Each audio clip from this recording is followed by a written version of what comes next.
This is going to demonstrate calculating a sample size necessary to estimate a true population proportion. It says it's believed that 30% of homes have a direct satellite receiver, and they'd like to know how large a sample is necessary to estimate the true population proportion of people who have a direct satellite receivers. We'd like to be 95% confident, and we'd like to be within 3%. So the margin of error that we're willing to allow is 3%. The formula that we can use is this one.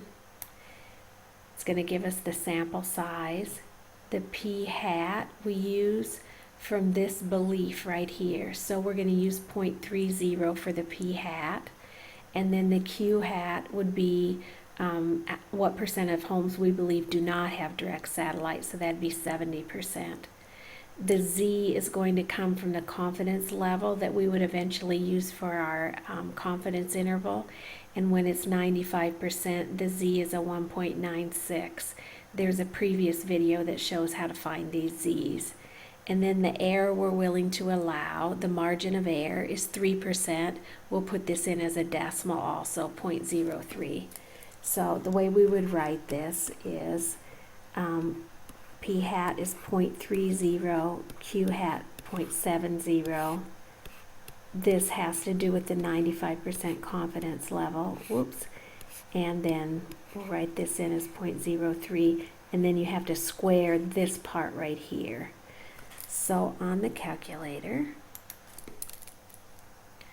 we're going to go 0.3 times 0.7 times, and then we'll start a set of parentheses.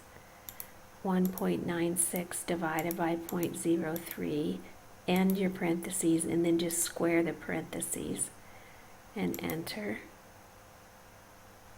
It looks like our sample size would be pretty large, like 897.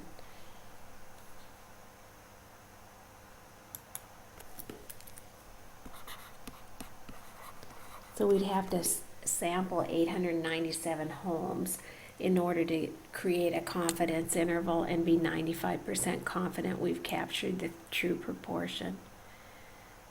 Sometimes we have to ask this question: how large a sample would be necessary if we had no prior knowledge about the proportion? Like back here, if we didn't know this 30%, like we're just trying to figure out how large a sample and we didn't have any prior knowledge, in that case, in this formula, you use P hat as 0.5 and Q hat as 0.5, just half and half.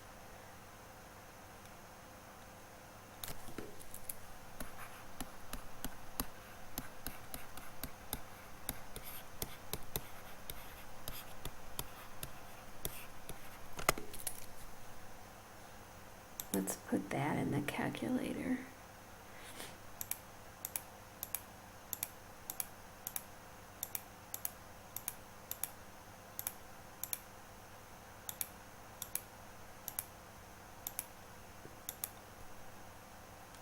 The sample size is a lot bigger. We'd probably call it 1068 just to be safe. Usually when you have no prior knowledge, the sample size goes up because it's harder to zone in on what the data that you have, so you need a little bit bigger sample size.